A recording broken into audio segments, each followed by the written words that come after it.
नमस्कार। मेरा नाम है राजीव कुमार बजाज यानी RKB और मैं हूं इस वक्त एडवोकेट प्रदीप नंबियार जी के साथ। प्रदीप जी नमस्कार। नमस्कार सर, नमस्कार। और प्रदीप जी और मैं हम दोनों हैं नेशन नाउ पर। नेशन नाउ हमेशा आपके साथ और हमेशा ही आपके साथ रहेगा। याद रख लीजिए। आप सब लोगों को जय हिंद, जय महाराष्ट्र, जय भवानी, जय शिवाजी, वंदे मातरम। वंदे मातरम। जय हिंद, जय हिंद। आप सब लोगों को जय हिंद। तो प्रदीप जी अरविंद केजरीवाल जी बाहर आ गए। Exactly. अरविंद केजरीवाल जी को जमानत मिल गई। बिल्कुल। लेकिन जमानत की जो शर्तें लगाई गई हैं, how is he gonna work? He is still the officially he is still the chief minister, but he is not allowed to go to his office, not allowed to see the files, not allowed to sign any files. मतलब नहीं, he is not allowed. He doesn't say he is not allowed to see the files. It says he can't sign any files, so he can see the files. तो मतलब कहने का मतलब ये हुआ कि किसी और के द्वारा काम कर सकते हैं। कहने का मतलब ये हुआ। अगर देखा जाए, but the most important thing is that Kejriwal is out. that gives a sense of yes. जो बोलते हैं कि justice still prevails. I mean, तो if you approach तो मैं where everything else fails, justice. इसके पहले कि हम हमारे जो सम्मानीय गेस्ट जितने भी हैं हमारे संजय ठाकुर साहब, सुरेश चंद्र राजन जी और कौन है हमारे मनीष सिंह साहब गोरखपुर से, इनके पास जाने के पहले आपसे एक जानना चाहता हूँ सर, राशिद इंजीनियर को भी बेल मिल गया? मतलब वो तो हमेशा ही उल्टी बात करता है। And he is a member of parliament. वो तो मेंबर ऑफ पार्लियामेंट है सर। सर अमृतपाल सिंह को भी इलेक्शन से पहले, जनरल इलेक्शन से पहले बिल मिला था जी। He was out campaigning and he won handsomely. नहीं सर, उनको बेल मिला था सिर्फ अपने पेपर्स फाइल करने के लिए, और फिर उसके बाद उनको बेल मिला जब वो जीत गए, और उसके बाद आकर के जब उनको ओथ लेनी थी as a member of parliament, campaigning के लिए उनको बेल नहीं मिली थी सर। वो डिब्रूगढ़ जेल में ही थे, जेल में रहते हुए जीत गए बिना कैंपेन किए। मैं जरा आपको बोलना चाहूंगा, लेकिन वो बड़ा अजीब मसला है। My point is why do you want to keep him in jail? He has sworn on the Indian constitution. आपको मालूम है जो भी सांसद संसद में ओथ लेता है संसद बनने के पहले, वो भारतीय संविधान की कसम खाता है कि मैं भारतीय संविधान में पूर्ण विश्वास रखता हूं। तो अमृतपाल सिंह भी जो हैं, उन्होंने भी भारतीय संविधान में अपना पूर्ण भरोसा प्रकट किया है। बट छोड़ देना चाहिए। खालिस्तान आतंकवाद है sir. He wants a separate state, separate Khalistan चाहिए। उनका कहना ये सर, उनका कहना ये है, देखिए जरा सा इसमें थोड़ा सा झोल है। उनका कहना ये है कि अगर भारतीय जनता पार्टी वाले, RSS वाले और बाकी सब लोग जो हैं हिंदू राष्ट्र की मांग करना बंद करते हैं, तो हम खालिस्तान की मांग करना बंद कर देंगे। अगर आपको हिंदू राष्ट्र चाहिए तो हमें सिख राष्ट्र चाहिए। My point is that sounds logical. You can't. He wants to carve it out of India. अब इंडिया को खालिस्तान बनाना या सर हिंदुस्तान को फिर आप हिंदू राष्ट्र कैसे बना सकते हैं? हिंदू राष्ट्र कैसे बना सकते हैं? खालिस्तान कैसे बनाएंगे? बिल्कुल नहीं बना सकते। वो तो वही बोल रहा है ना, आप हिंदू सेपरेट स्टेट, पंजाब को खालिस्तान बना के इंडिपेंडेंट कंट्री घोषित कर देंगे। That is being unfair. If you say there are innumerable people also within the BJP, including Sakshi Maharaj and everybody else who have said कि भारत एक दिन हिंदू राष्ट्र होगा। अगर आप ये कह सकते हैं तो वो भी कह सकता है कि खालिस्तान होगा। भारत खालिस्तान होगा ये अलग है, मगर पंजाब को सेपरेट स्टेट बना के खालिस्तान हिंदू राष्ट्र कैसे होगा? खालिस्तान बना के उसको सेपरेट कंट्री घोषित करेंगे जो इंडिया से डिसमेंबर करके। सर आप ये बताइए, दैट इज अ सेपरेटिस्ट। ये अमृतपाल ने कभी नहीं कहा वैसे भाई सर। वो लगातार एक ही चीज है, खालिस्तान चाहिए, खालिस्तान चाहिए। That is disinformation right from Bhindranwale से लेके उसके बाद पिंडरामाले का इंटरव्यू मैंने 27 बार किया है। नहीं, उसके एक बार भी संत जरनैल सिंह जी, लोंगोवाल का भी, मैं आज तक उनको संत बोलता हूं, संत जरनैल सिंह जी पिंडरावाला ने आज तक कभी खालिस्तान की मांग नहीं करी। उन्होंने ये कहा एक बार नहीं, न जाने कितनी बार, संत जरनैल सिंह जी पिंडरावाला ने, कि हमें खालिस्तान नहीं चाहिए, आपको देना हम ले लेंगे, मना नहीं करेंगे, आप देते हो हम ले लेंगे, मुझे नहीं चाहिए। ये मुझको ऑन रिकॉर्ड का है। मेरे पास 27 टेप हैं सर। उस वक्त ऑडियो टेप हुआ करती थी, वीडियो पे नहीं है, ऑडियो पर है। So this is disinformation eight that time being spread by the Congress and now being spread by the BJP. The point is very simple. वाला के बाद उसके बाद लोंगोवाल पे ऐसा था, वो तो रहा था संत Longowal. Yes yes, Sant Harjan Singh ji Longowal was a moderate leader. He had never ever spoken against the Indian तभी एक माहौल चल रहा था कि ये भी ये करेंगे, ये भी ये करेंगे, इनको भी चाहिए। सर ऐसा है, हिंदू राष्ट्र की मांग आप कैसे कर सकते हैं? यहाँ पे 24 से 25 करोड़ मुसलमान हैं, आप हिंदू राष्ट्र की मांग कैसे कर सकते हो? कहां से बनाओगे हिंदू राष्ट्र? हिंदू राष्ट्र का देखा जाए तो वैसे तो है ही, क्योंकि मेजॉरिटी तो हिंदुओं की है।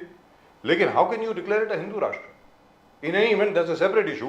All I am trying to say is Rashid Engineer साहब को बेल मिल गई है, और राशिद इंजीनियर साहब जो है उन्होंने पहला काम ये किया है कश्मीर में जाकर के जो नॉर्मली करते हैं, भारत के खिलाफ, भारत की सेना के खिलाफ, सब कुछ के खिलाफ, क्या जुल्म का बदला वोट से होगा। अरे कौन सा जुल्म यार, ये तो बता दो। स्कूल खोल दिए वहां पे, वो जुल्म हो गया? I understand. Jammu and Kashmir में, कश्मीर वैली में स्कूल एक बार दोबारा खुल गए, सिनेमा हॉल दोबारा खुल गए, मॉल्स वहां पर खुल गए। सर सिनेमा हॉल दोबारा खुल गए तो ये जुल्म हो गया? तो ये मतलब इनके राशिद जी का लड़ाई फारूक अब्दुल्ला के नेशनल कॉन्फ्रेंस से होगा जी। दोनों में से कौन ज्यादा एक्सट्रीमिस्ट है, कौन देश के खिलाफ, भारत देश के खिलाफ बोलते हैं? जैसे फारूक अब्दुल्ला ने कहा कि रीइंस्टेट आर्टिकल 370-35, पाकिस्तान से बात करो, शंकराचार्य जो भी है, जितने भी हिल है उनको LOC ट्रेड शुरू कर दो, एक देश में 2 विधान, 2 प्रधान, 2 संविधान, 2 संविधान, 2 निशान। यस। और सर आप तो राशिद जाके उससे भी खतरनाक कुछ कहेंगे कि, लेकिन कहने की जरूरत नहीं है उसको। मुफ्ती महबूबा जी ने पहले कह दिया है, मुफ्ती महबूबा ने कहा है कि कश्मीर में पाकिस्तान की करेंसी इस्तेमाल करने दो हमें, बोला यस कि पाकिस्तान का रुपया कश्मीर में चलने दो। अब राशिद जी उससे भी ज्यादा 2 कदम आगे बढ़ेंगे ताकि उसको और वोट मिले विद इन द वैली। कोई वोट नहीं मिलेगा sir. I am reasonably certain Rashid Engineer's party, all the candidates are going to lose their deposits. ये होने वाला है, याद रख लीजिए। In any event at the moment with us we have mister Sanjay Thakur of the BJP. Sanjay Thakur ji नमस्कार। नमस्कार सर, नमस्कार। जय हिंद, जय महाराष्ट्र, जय भवानी, जय शिवाजी, वंदे मातरम। वंदे मातरम सर, वंदे मातरम। और मनीष सिंह जी गोरखपुर से, समाजवादी पार्टी। सर जय हिंद, जय हिंद, जय हिंद सर, जय हिंद, जय भवानी, जय भवानी, हर हर महादेव जी, हर हर महादेव। और सुरेश चंद्र राजन जी कैसे हैं सर? बड़े दिनों के बाद दर्शन हो रहे हैं आपके। बड़े दिनों के बाद दर्शन हो रहे हैं आपके। मुंबई में बहुत काम कर रहे हैं। वैसे मुंबई में सुरेश चंद्र राजन जी के दर्शन हर जगह पे हो जाते हैं। जिस प्रकार इन्होंने कांग्रेस का IT सेल संभाल रखा है यहाँ पे, जबरदस्त सर, मान गए। कंग्रेचुलेशन संजय ठाकुर जी, आपको भी कंग्रेचुलेट करना चाहिए सुरेश चंद्र राजन जी को, जिस प्रकार जो काम किया इन्होंने। आप इनको इनवाइट कीजिए बीजेपी ज्वाइन करने के लिए सर। बिल्कुल, हर अच्छे काम करने वाले की तारीफ होनी चाहिए। बिल्कुल होनी चाहिए, एब्सोल्युटली करेक्ट। तो I start with you sir, Sanjay Thakur साहब। संजय ठाकुर साहब, will you congratulate Arvind Kejriwal ji for getting bail? Bail मिला है सर उनको, जमानत मिली है, तो उनको कांग्रेचुलेशन। मुझे लगता है मुबारकबाद तो बनती है। तो देखिए, बेल तो एक जुडिशियल प्रोसेस है और किसी भी आरोपी का राइट है, बेल तो मिलती ही है। तो मैं कांग्रेचुलेट करके आप चाहते हैं, आप लगता है कल रात केजरीवाल से बात हुई थी आपकी सर? मैं कांग्रेचुलेट कर दूं मतलब क्लीन चिट दे रहे हैं उनको। अभी तक तो उनका ट्रायल होना है, जुडिशियल चीजें, प्रोसीजर है। प्रोसीजर में हर किसी को, मर्डर करने वाले को भी बेल मिलती है बजाज साहब जी। संविधान ने वो अधिकार सबके लिए दिए हैं सर। ये CBI के केस के लिए आप कह सकते हैं, जो अभी बेल मिली है उसके लिए कह सकते हैं। लेकिन जो PMLA में जो उनको बेल मिली है under section 45, he has fulfilled the twin conditions of section 45, where the judge is convinced, that is the Supreme Court bench is convinced that there is no case against him, तभी जाकर के bell मिलती है PMLA में, नहीं तो नहीं मिलती सर ED वाले मैटर में। No, I am not saying that. It is up to the judiciary to decide what it is. I have not seen Kejriwal's case papers and what was the case. I am not talking about legality of the case. I just want to say that there is a legal procedure. India is a free country. India is a democratic country, and constitutional is supreme in this country. जी। And constitutionally there is a procedure to bail to तो be Sanjay given. Thakur साहब, Bharatiya Janata party के ऊपर कोई दबाव नहीं पड़ेगा इससे, केजरीवाल जी के बाहर आने से? नहीं। देखिए ऐसा है बजाज साहब जी, कि बेल एक अलग चीज है, केजरीवाल साहब एक अलग चीज है, और भारतीय जनता पार्टी एक अलग आउटफिट है। तो केजरीवाल जी अपना काम करेंगे, आपकी बी टीम बाकी है लोग वैसे। अपना काम करेंगे, भारतीय जनता पार्टी अपना काम करेगी। उसमें लेकिन आम आदमी पार्टी आपकी बी टीम है सर, ये कहा जाता है। Is that true? अभी भाई ऐसा है कि ऐसा कहने वालों पे हम मुंह तो पकड़ नहीं सकते हैं। जी। कहने के लिए तो बहुत कुछ क्योंकि कहा जा हरियाणा सकता में है। कांग्रेस और आम आदमी पार्टी की का अभिव्यक्ति जो समझौता नहीं हुआ उसके पीछे आप लोग हैं, ये भी कहा जा रहा है। अभिव्यक्ति की स्वतंत्रता है इस देश में, कोई कुछ भी कह सकता है। जी। लेकिन जहां पे भयंकर लालची लोग एक दूसरे के साथ बैठ के काम करने की कोशिश करेंगे, तो जब लालच बहुत ज्यादा होगी तो समझौता हो ही नहीं सकता। समझौता करने के लिए हर किसी को एक लेवल पे आना पड़ेगा, एक फुटेज पे आना पड़ेगा। अब जब सबकी अपनी ख्वाहिशें ज्यादा हैं, हर कोई प्रधानमंत्री बनना चाहता है, हर कोई मुख्यमंत्री बनना चाहता है, तो अपनी फ्यूचर बार्गेन को लूज नहीं करने के लिए ये लोग अपना स्टैंड लेके चलते हैं। तो उन लोगों का आंतरिक मामला है, असल में उन लोगों पे तो हम लोगों को कोई कमेंट ही नहीं करना चाहिए। बट यू नो मेन मुद्दा ये है कि कोर्ट का ऑब्जर्वेशंस है ठाकुर साहब कि केज्ड पैरट कहां सीबीआई को, CBI should not be a caged parrot, there is no तो ये एक डेंजरस ट्रेंड है। क्या सीबीआई क्या कोर्ट का मानना है कि you are using it as caged parrot?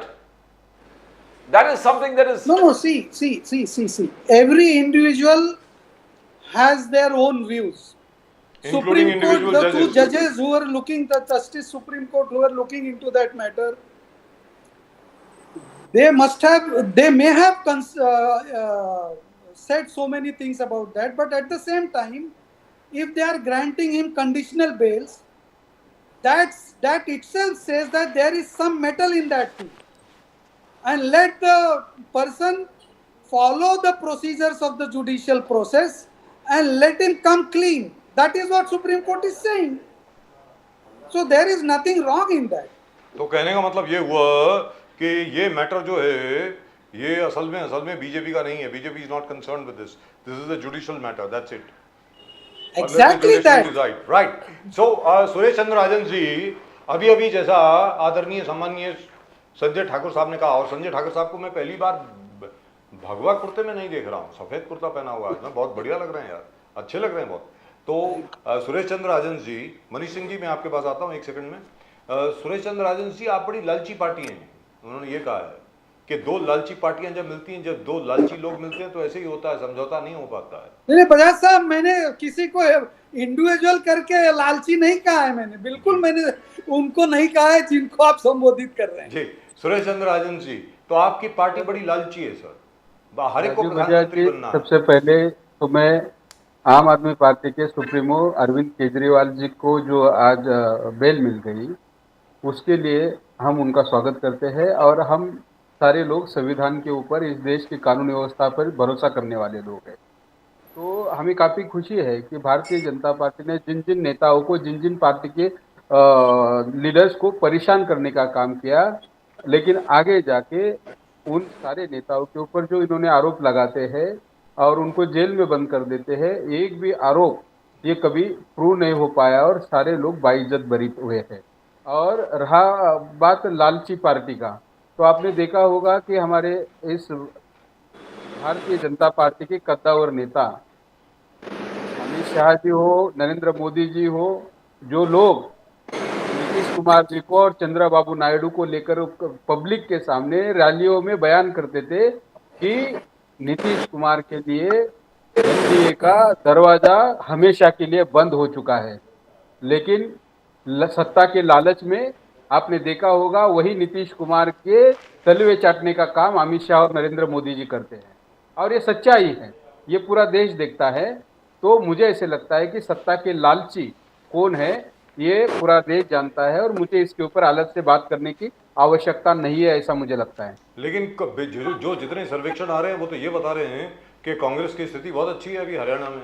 ये कहा जा रहा है कि 90 में से हो सकता है कि 60 या 65 सीट भी आ जाएं, 70 भी आ कांग्रेस जाएं। पूरे सुरेश चंद्र देश राजन में जी ना बोलिए। एक बदलाव का दौर शुरू हो चुका है सर। बदलाव का दौर शुरू हो पूरे गया। देश राइट, में let me बदलाव come to का मनीष दौर सिंह जी। शुरू हो जी, चुका है।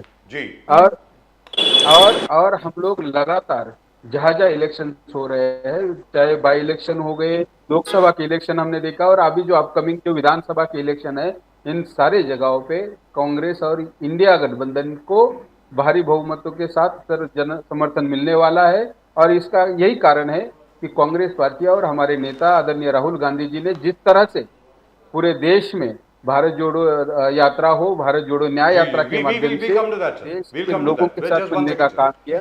सुरेश चंद्र जी, मैं आपके पास आता हूँ उसके लिए जरा डिटेल में बात करेंगे, प्रदीप जी भी पूछेंगे आपसे। मनी सिंह जी, उत्तर प्रदेश में अखिलेश यादव जी ये बार बार क्या कह रहे हैं कि बस योगी जी की कुर्सी जाने वाली है, योगी जी की कुर्सी जाने वाली है, नरेंद्र मोदी जी बस निकालने वाले हैं, अमित शाह नरेंद्र मोदी योगी आदित्यनाथ को निकालने वाले। सर ये क्या है, जरा समझाएंगे जरा ये मनी सिंह जी। सर जो वर्तमान राजनीतिक परिस्थिति है उत्तर प्रदेश और देश की, वो बहुत ही अस्त व्यस्त पूरी तरह से हो चुकी है। मैं ये बात इसलिए कह रहा हूँ कि जब आप उत्तर प्रदेश की राजनीति को 2024 के आम लोकसभा के चुनाव के परिणाम के बाद से जब उसको मूल्यांकित करेंगे, उसको देखेंगे, तो आपको महसूस होगा कि भारतीय जनता पार्टी आंतरिक अंतर्कलह से भारी जूझ रही है। आज के दौर में योगी आदित्यनाथ जी का केंद्रीय नेतृत्व पर भरोसा नहीं है और केंद्रीय नेतृत्व को योगी आदित्यनाथ की नीतियों पर भरोसा नहीं है।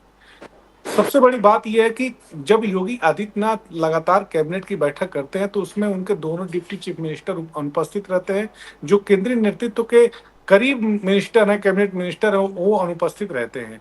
तो बार बार ये सवाल इसलिए खड़ा होता है कि योगी आदित्यनाथ अपने मन मर्जी से जो कुछ भी करने की कोशिश कर रहे हैं वो उत्तर प्रदेश की राजनीति में हो नहीं पा रहा, इसलिए कि केंद्रीय नेतृत्व का भारी दबाव है। एक बात। दूसरी जो महत्वपूर्ण बात है, योगी आदित्यनाथ जी जिस चाल चरित्र और चेहरे की राजनीति के लिए जाने जाते हैं वो भारतीय जनता पार्टी से मैच नहीं करती है। भारतीय जनता पार्टी के लोग अलग तरह की राजनीति करते हैं और योगी आदित्यनाथ अलग तरह की राजनीति करते हैं।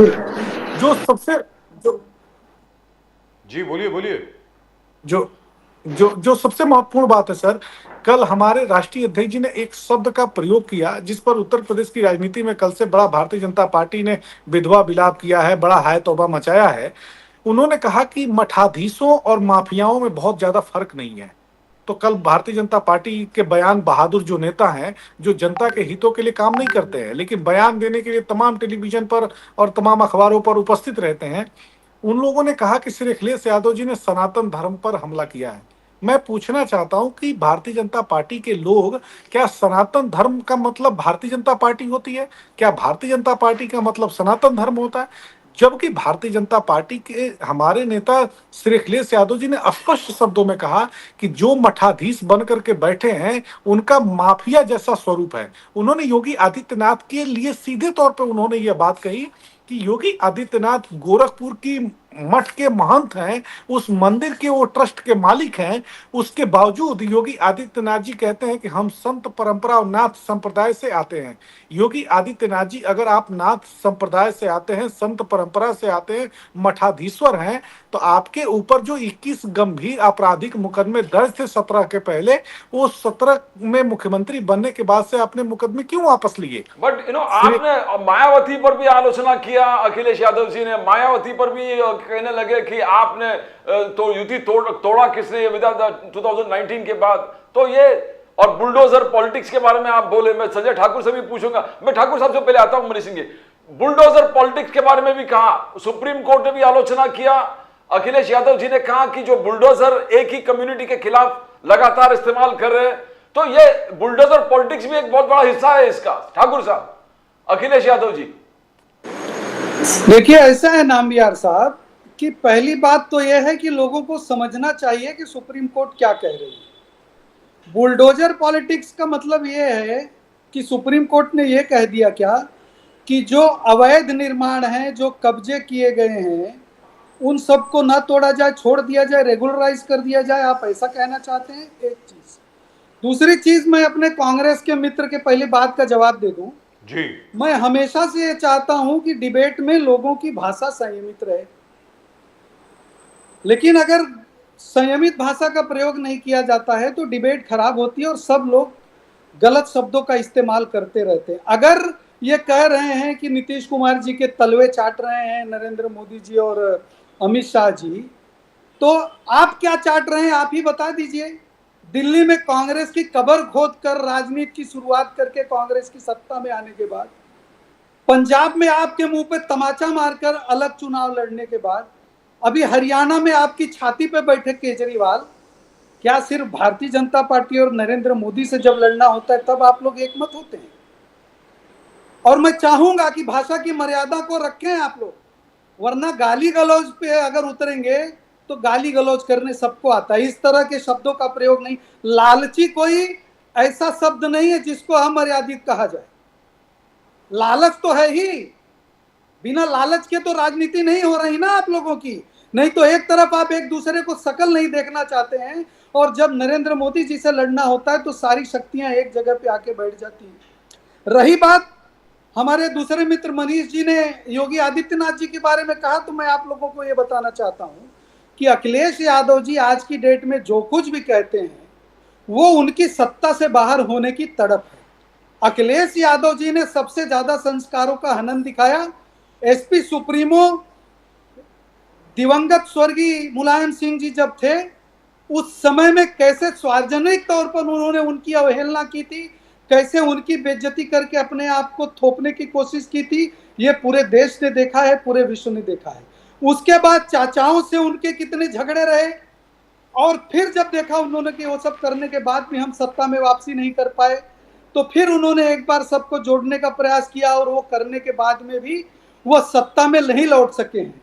तो जो सत्ता में नहीं रहेगा, विपक्ष में रहेगा, वो इस तरह के विधवा विलाप करेगा ही। रही बात योगी आदित्यनाथ जी की, तो योगी आदित्यनाथ जी क्या हैं क्या नहीं है, कम से कम उनको सपा के सर्टिफिकेट की जरूरत नहीं है। उत्तर प्रदेश की जनता लगातार योगी आदित्यनाथ जी के समर्थन में योगी आदित्यनाथ जी को कदम दर कदम विजय दिला रही है, और योगी आदित्यनाथ जी आज तक ऐतिहासिक जो काम हुए हैं उत्तर प्रदेश की राजनीति में वो कर रहे हैं।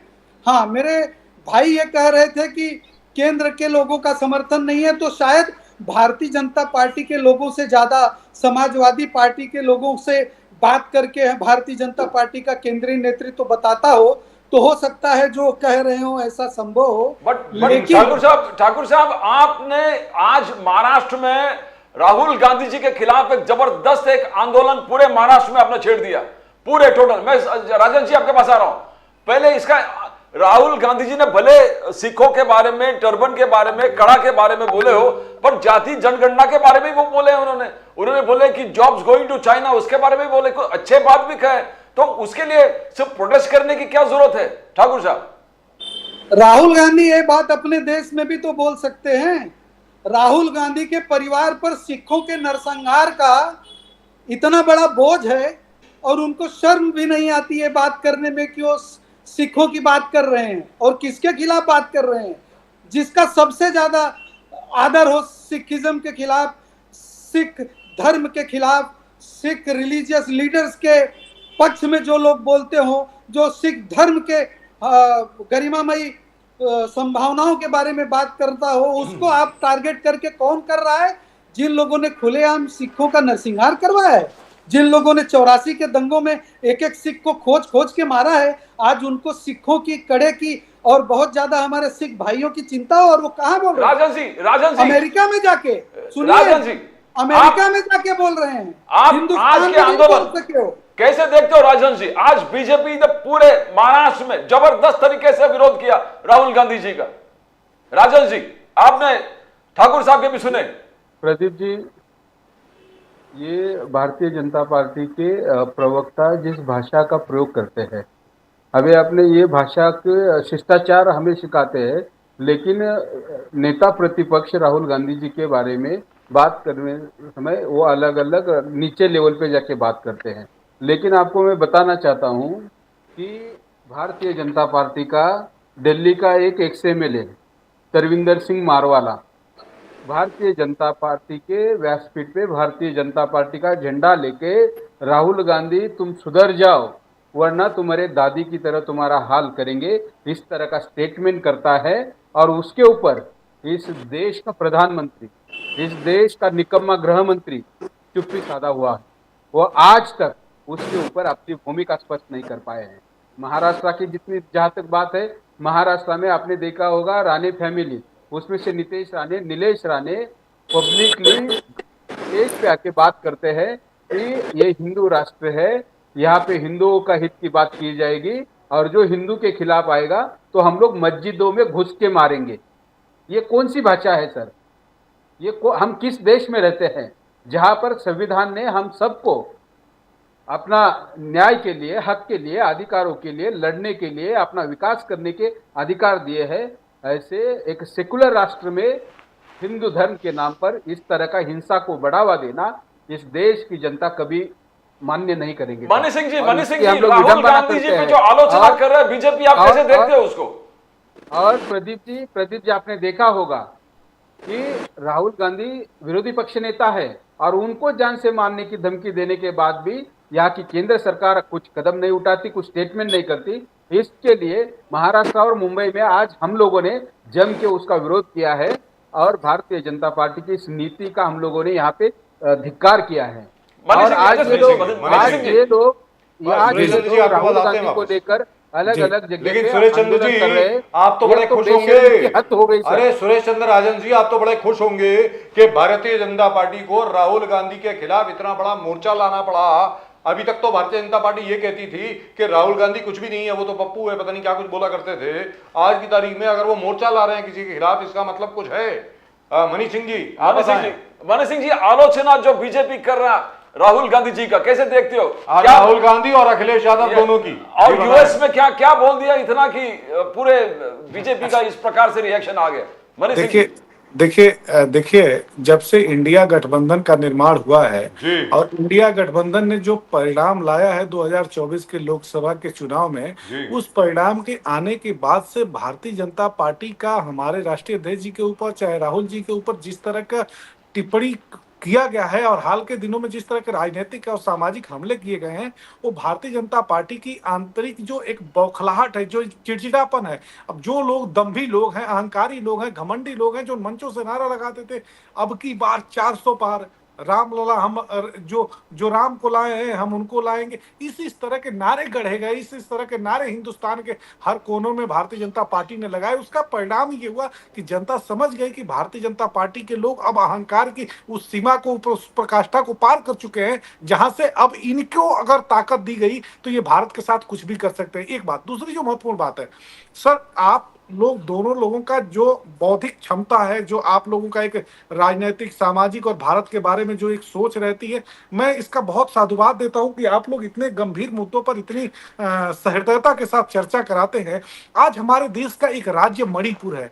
आप सोचिए कि दो समुदायों के बीच लगा हुआ पौने 2 साल होने जा रहा है, पौने 2 साल के बीच में जो झगड़ा लगा दो समुदायों के बीच में, कुकी और मतई के बीच में, आज इस परिस्थिति में झगड़ा पहुंच चुका है कि राज्यपाल का भवन बचा नहीं है। राज्यपाल के भवन के ऊपर हमले हो रहे हैं, वहां के लोग आंदोलनकारी प्रदर्शनकारियों ने हमला किया। लेकिन भारत के प्रधानमंत्री जी क्या इतने जो यूक्रेन रूस के झगड़े खत्म करा देते हैं, जैसा भारतीय जनता पार्टी के लोग कहते हैं, हम लोग तो नहीं मानते। उनकी अक्षमता के बारे में हम जानते हैं, इसलिए कि उनका जो प्रायोजित एक ब्रांडिंग, एक कैरेक्टर भारतीय जनता पार्टी के लोगों ने बनाया है, उस कैरेक्टर को हम लोग जानते हैं। मणिपुर के लोग आज के समय में तरस रहे हैं कि भारत के प्रधानमंत्री जी कभी मणिपुर में आते, मणिपुर के लोगों के साथ बैठ करके बात करते।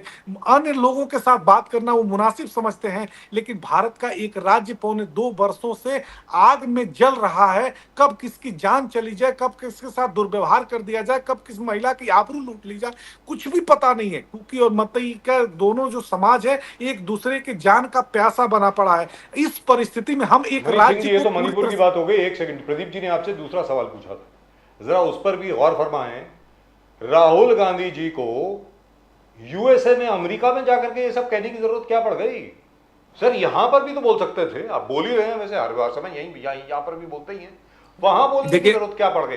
वेरी फ्रैंकली आज की तारीख में वर्ल्ड में आप भले आर्कटिक में या एंटार्क्टिका में बोले, वो भी चीज जो है हर जगह पे वायरल हो जाती है, पूरे इंटरनेट पे आ जाती है, कोई जरूरत नहीं है। लेकिन सर मैं सुरेश चंद्र जी आपके पास आ रहा हूं, ये मैं चाहता हूं मनीष सिंह जी बताएं इसके बारे में कि अरे भाई यूएसए में जाकर के बोलने की क्या जरूरत थी यार, यही बोल देते जी। सर राहुल जी की बहुत सहृदयता है और मैं इस बात के लिए उनको बहुत ही साधुवाद देता हूं कि राहुल गांधी जी अमेरिका जैसे एक लोकतांत्रिक देश में, जहाँ की यूनिवर्सिटी के स्टूडेंट्स के बीच में, प्रोफेसर्स के बीच में, वहाँ पर जो तमाम जो बौद्धिक लोग हैं उनके बीच में उनके सवालों का जवाब देते हैं, उनसे बात करते हैं। और भारत की जब तमाम आंतरिक मुद्दों पर जब बात होती है तो वो उनके सवालों के जवाब के परिप्रेक्ष्य में जो बात कहते हैं, उस बात को भारतीय जनता पार्टी राजनीतिक रूप से उसका ध्रुवीकरण करने की कोशिश करती, एक अलग बात है। लेकिन समझिएगा कि भारत के एक प्रधानमंत्री, जो पूर्व में कोई ऐसा प्रधानमंत्री नहीं किया था, नरेंद्र मोदी जी वाहिद इकलौते ऐसे भारत के प्रधानमंत्री हैं जो वहां की अमेरिका की लोकतांत्रिक व्यवस्था में हस्तक्षेप करके वहां पर हाउ डू मोदी कार्यक्रम आयोजित करके ट्रंप को विजयी बनाने के लिए तमाम वहां के भारतवासियों से उन्होंने अपील किया। क्या वह अमेरिका के लोकतंत्र में हस्तक्षेप नहीं था? क्या अमेरिका में जाकर के भारत के प्रधानमंत्री तमाम कांग्रेस की नीतियों का, चाहे अन्य समाजवादियों का या भारत के विपक्ष के नेताओं की जो आलोचना उनकी नीतियों का करते हैं, क्या यह भारत के प्रधानमंत्री जी को शोभा देता है? भारत का मंच उनको हर समय मिलता है, भारत के विभिन्न मंचों से हमेशा वो आलोचना करते हैं। क्या अमेरिका और अन्य देशों में जाकर के भारत के विपक्षियों का, भारत के जो विरोधी दल के लोग हैं उनके बारे में टीका टिप्पणी करना क्या भारत के प्रधानमंत्री जी को शोभा देता है? यहाँ की गरीबी का जिस तरह से नंबर उल्लेख- 3 जो दूसरा सवाल था वो ये था कि जो बुलडोजर पॉलिटिक्स है अभी, बुलडोजर बाबा कहते हैं योगी आदित्यनाथ जी को। सुप्रीम कोर्ट ने उसमें आलोचना करी कि ये बुलडोजर क्या है भाई। उन्होंने ये भी कहा कि अगर मान लीजिए कोई शख्स जो है वो किसी कत्ल का भी गुनहगार पाया गया है, इसका मतलब ये नहीं कि आप उसका घर तोड़ सकते हैं, अवैध निर्माण तोड़ सकते हैं, इसमें कोई दो राय नहीं है, लेकिन घर तोड़ने का कोई मतलब नहीं बनता है। तो क्या सुप्रीम कोर्ट की इस टिप्पणी के बाद और उत्तर प्रदेश की गवर्नमेंट के एफिडेविट के बाद क्या कोई सुधार हुआ है उत्तर प्रदेश में? आप तो गोरखपुर में हैं इस वक्त, मनीष सिंह जी। सर योगी आदित्य, मैंने पहले ही इशारा किया है कि उत्तर प्रदेश की बागडोर किस नेता के हाथ में है। जो योगी आदित्यनाथ का राजनीतिक सामाजिक कैरेक्टर है वो बहुत अलग तरह का है। योगी आदित्यनाथ जी एक लीडर नहीं है सर।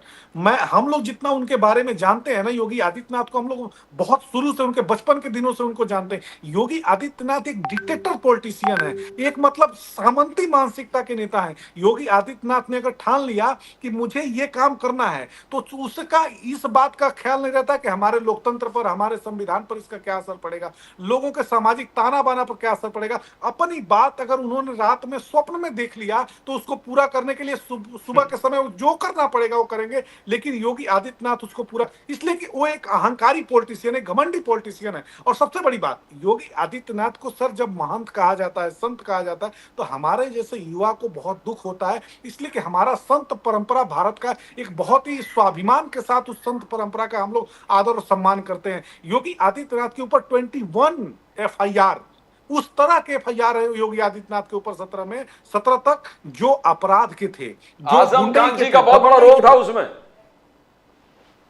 जितने FIR। मनीष सिंह जी।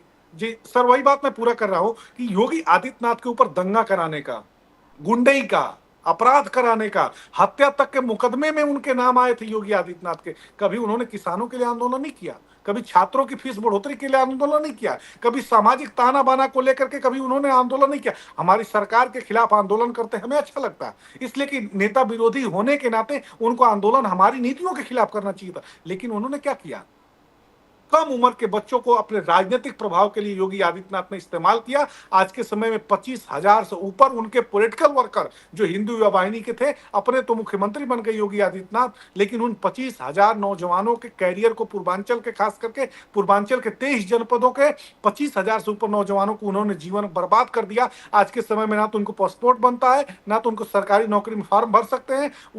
योगी आदित्यनाथ ने अपने राजनीतिक पराभव को पूरा करने के लिए 25,000 से ऊपर नौजवानों का जीवन बर्बाद कर दिया। संजय ठाकुर साहब, आप बताएं। देखिए, ऐसा है बजाज साहब जी, कि इन बेतुकी बातों का मैं कोई जवाब देना ही नहीं चाहता। अब सुन लीजिए, ये बेतुकी बातें हो गई। ये कारण ज्ञानी है ये कि राजनीतिक भाषण करना एक अलग बात है। ये किसकी बात कर रहे हैं? ये किसकी बात कर रहे हैं? किसके बारे में? अरे राजनीतिक विद्वेष। चुप रहिए, आप बोल रहे थे तो मैं नहीं बोल रहा था ना, सुनिए जरा। अरे आप मास्टर थोड़ी ना है कि मैं क्लास में बैठा हूँ आप चुप करा देंगे। मैं योगी आदित्यनाथ के बारे में बोल रहा हूँ। बजाज साहब, आप चुप करा लो तब मैं बात करूं। जी संजय ठाकुर जी, आप बोलिए, प्लीज बोलिए जी। क्योंकि यहाँ मास्टर तो आप हैं, मैं मास्टर नहीं हूं। इनको म्यूट कराइए पहले। सर यहाँ पे म्यूट कराने की प्रथा है नहीं हमारे यहाँ पे। बोलिए, मुझे तो म्यूट करा हम रहे हो। आदर सत्कार और वो सम्मान खुद से बैठे, उनको हर एक का बोलिए ना, सम्मान अपने करते म्यूट कर दें। हैं। संजय ठाकुर जी अब आप बोलिए, आपको कोई इंटरप्ट नहीं करेगा, बोलिए। राजनैतिक विद्वेष से किसी पे अगर कोई मुकदमे कर दिए जाएं, और ये सारा देश जानता है कि जब स्वर्गीय मुलायम सिंह यादव जी मुख्यमंत्री थे उस जमाने में भी उनके ऊपर केसेस की गई हैं, और समाजवादी पार्टी की सरपरस्ती में जो माफिया पल रहे थे उन लोगों की गोद में, जब उन लोगों को ये लोग पूरी तरह से पेट्रोनाइज कर रहे थे, जब ये लोग अपीजमेंट की पॉलिटिक्स कर रहे थे, उस अपीजमेंट की पॉलिटिक्स के खिलाफ में एक चेहरा उठा जिसने धर्म की ध्वजा अपने हाथ में ली थी, और वक्त आया तो जो धर्म की ध्वजा थी वो ध्वजा छोड़कर उन्होंने लड़ने का मन बनाया, और उन्होंने इस अत्याचारी शासन के खिलाफ उठ के जब अपनी बात कहनी शुरू की तो उनके ऊपर इस तरह के राजनीतिक मुकदमे, राजनीतिक केसेस किए गए। तो ठीक है, ये कहने के लिए सब बातें ठीक हैं, लेकिन ये देश भी जानता है और ये उत्तर प्रदेश भी जानता है कि किस तरह से उत्तर प्रदेश की राजनीतिक व्यवस्था, उत्तर प्रदेश की शिक्षा व्यवस्था, उत्तर प्रदेश में किस तरह का जंगल राज, किस तरह का गुंडा राज, कैसे गुंडों को पालते थे, पोषित करते थे, कैसे उसको राजनीतिक सह दी जाती थी, ये किसी से छुपा नहीं है जी।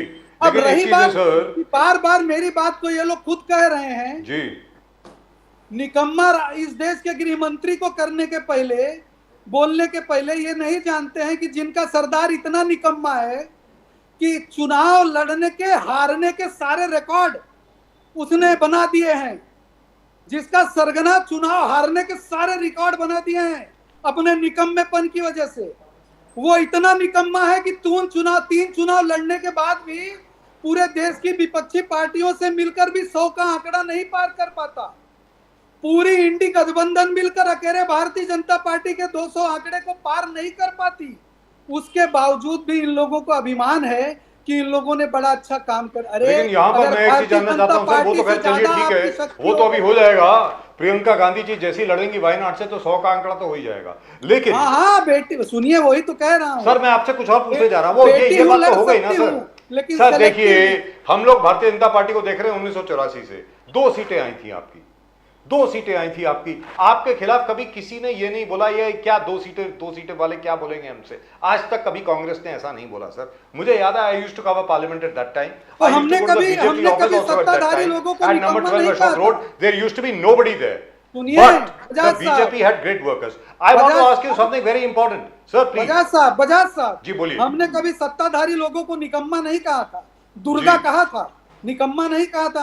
हमने उनके अच्छे कामों का समर्थन किया था और उनके बुरे कामों का विरोध किया था, और यह सर, हमारी अपनी काबिलियत है। सर उस वक्त हमारे की भाषा, कार्यकर्ताओं की उस मेहनत वक्त है, की जो आज संस्कृति, हम 2 उस वक्त सीट के से लीडर भी अलग थे। राजनीतिक आज के लीडर जैसे नहीं है सर, आज के लीडर जैसे नहीं है। आज की तारीख में अटल बिहारी वाजपेयी, विजय कुमार मल्होत्रा, अपने सानी साहब, अपने भाई महावीर साहब, ये सब लोग आजकल नहीं है। कहाँ है? अरे समय के साथ नहीं परिवर्तन दिखते। करना पड़ता है। हाँ, बिल्कुल जब सर। विदेशियों से हाथ सर, मैं मिला के आपसे विपक्ष जानना के चाहता लोग- हूं कि सर विपक्ष के उन्नाव लोग- में, हाथरस में, फर्रुखाबाद में इतनी बड़ी बड़ी घटनाएं हो गई महिलाओं के खिलाफ, किसके घर के सामने बुलडोजर गया सर, ये तो बता दो।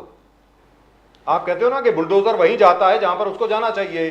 फर्रुखाबाद में क्योंकि दोनों लड़कियां दलित थी, उसके ऊपर मतलब, और यहां तक कि मीडिया भी भूल गया उसको, मेन स्ट्रीम मीडिया की बात कर रहा हूं, they are not talking about it. Media Hathras भूल में गया होता तो आप अगेन कैसे इट वाज बात अ दलित करते गर्ल, साहब? So they are not talking about it and neither are you. So क्या मीडिया- आपने बुलडोजर भेजा? हाथरस के गुनहगार के घर पे क्या बुलडोजर गया? अब आप बताइए संजय ठाकुर साहब प्लीज, आदरणीय- कोई इंटरप्ट नहीं करेगा आपको, बोलिए आदरणीय बजाज साहब, जी। जो हाथरस के आरोपी हैं, जी उन लोगों के आप मुझे सबूत दे दीजिए कि उनके घर अवैध है, बुलडोजर मैं भेज दूंगा। सर मुझे बात करनी है डिबेट इस ऊपर। खाली जीतने के लिए डिबेट नहीं करता हूं मैं, जी डिबेट वस्तु स्थिति पे होनी चाहिए। जी और सच्चाई ये है कि जब कभी भी, मैं ये कहने में मुझे अच्छा नहीं लगता कि इतने बड़े लोकतंत्र में, इतनी बड़ी आबादी वाले प्रदेश में घटनाएं 100% रोक दी जाएं, यह संभव है, लेकिन मैं अवश्य कह सकता हूं कि भारतीय जनता पार्टी का कोई भी नेता इस तरह की किसी भी बात का न कभी समर्थन करता है, न कभी इसके पक्ष में बात करता है। सर और ये कहा जाता उसको है zero tolerance कि किया। आपको मणिपुर नहीं दिख रहा, आपको फर्रुखाबाद नहीं दिख रहा, आपको उज्जैन नहीं दिख रहा, आपको महू नहीं दिख रहा। अभी परसों जो महू में घटना हुई है जहां पर गैंगरेप हुआ है, आपको सिर्फ कलकत्ता दिख रहा है जहां पर ममता बनर्जी की सरकार है। ऐसा क्यों सर? ऐसा बिल्कुल नहीं है। अगर आप ऐसी बात कर रहे हैं तो कम से कम आपको नहीं करना चाहिए, क्योंकि ममता बनर्जी और बंगाल के कितने किस्से हैं और किस तरह का वहां पे लोगों को प्रताड़ना की जाती है, इसके बारे में आप स्वयं जानते हैं और दूसरी डिबेटों में मेरे साथ बात कर चुके हैं बजाज साहब।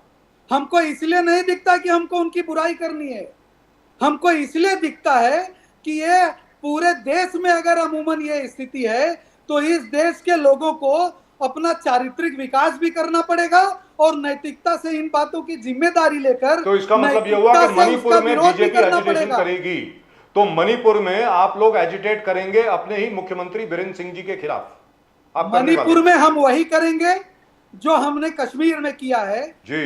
इंतजार करिए। कश्मीर ने आजादी के बाद 65 साल झेला है, 65 साल के बाद इलाज हुआ सर है। मणिपुर में मणिपुर अभी 2.5 सुनिए, सर मणिपुर में मणिपुर को स्पेशल स्टेटस है क्या?